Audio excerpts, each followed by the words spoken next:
Assalamualaikum, jumpa kembali di channelnya Bunda Nashwa. Apa kabarnya nih teman-teman? Semoga selalu dalam keadaan sehat ya. Dan semoga selalu dipermudahkan dalam segala urusannya. Amin ya robbal alamin.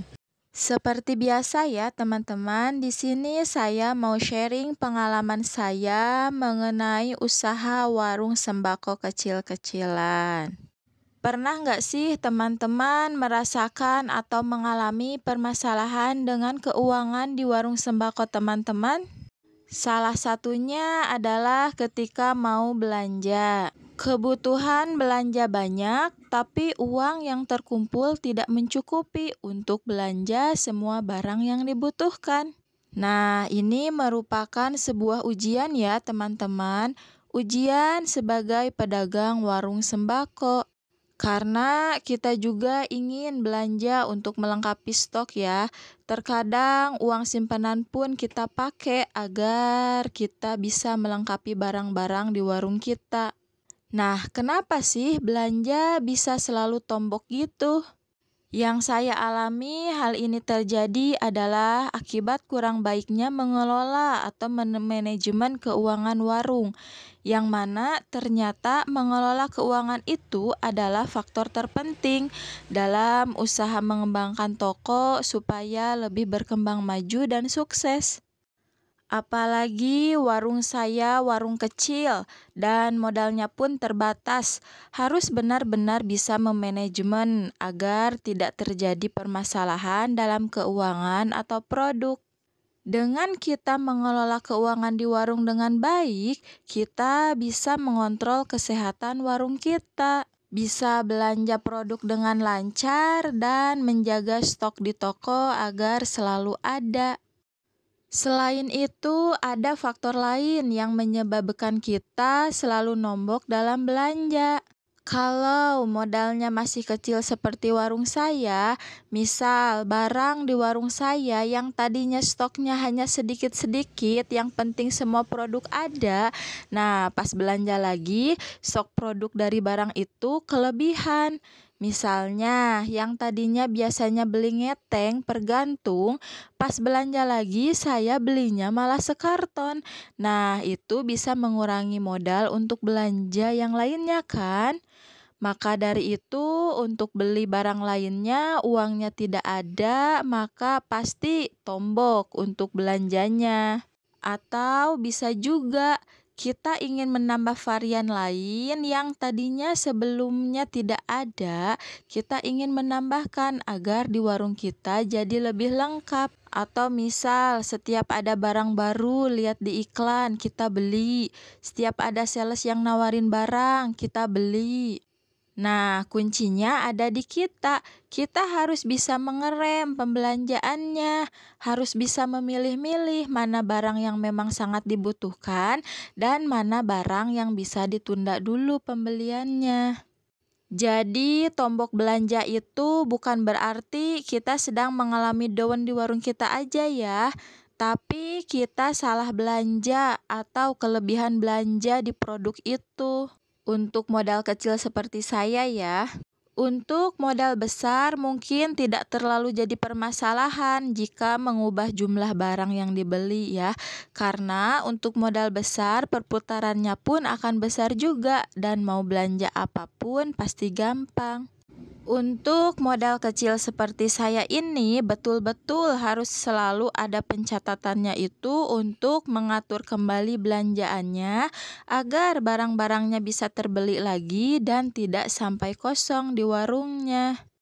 Nah, solusinya bagaimana sih agar kita tidak selalu tombok dalam belanja?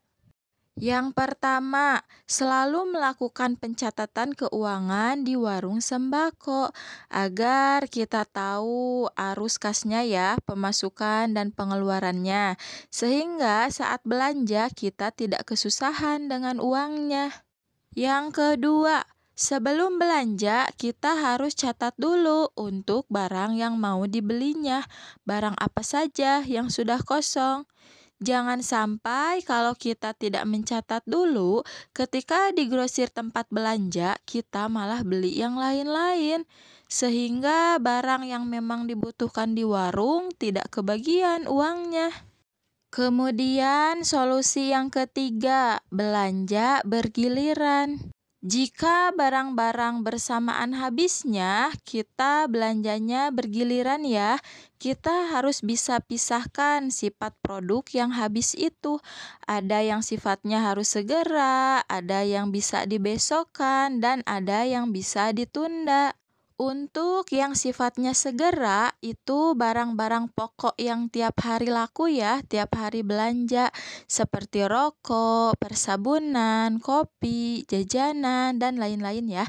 Jika uangnya mencukupi, selain belanja barang yang segera itu, kita bisa nambahin untuk belanja barang yang sifatnya dibesokkan.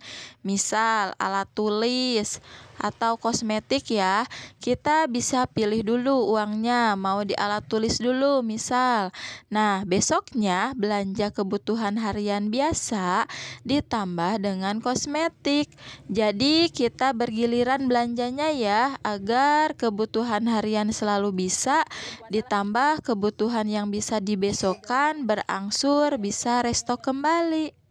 Kemudian untuk kebutuhan yang bisa ditunda itu untuk barang yang jarang ya. Misal spons cuci piring, sabut kawat cuci piring, itu bisa dibeli ketika stok yang kedua yang hanya bisa dibesokkan sudah ada. Jadi kita bisa berangsur, bergilir untuk belanja barang yang menjadi pelengkap ya. Jadi kita harus bisa mengatur jadwal belanja barang yang mana yang harus didahulukan dan barang mana yang bisa dibesokkan. Karena untuk uang modalnya yang hanya segitu tapi barang yang harus dibeli banyak. Ya kita belanjanya harus bergilir ya. Kemudian solusi yang keempat, jangan terlalu banyak menyetok barang. Nah, agar kita tidak selalu tombok belanja, kita jangan terlalu banyak untuk menyetok barangnya ya. Sesuaikan dengan kebutuhan dan sesuaikan dengan keadaan keuangan di warung kita. Nah, itu ya teman-teman cara saya agar tidak selalu tombok dalam belanja. Memang kita selalu ingin belanja banyak agar warung sembako kita bisa komplit dan padat. Jika teman-teman punya penghasilan lain selain dari warung sembako, teman-teman boleh menambahkan modal. Teman-teman bisa berangsur menambahkan sedikit stok barang atau varian lain untuk melengkapi barang di warung sembakonya ya.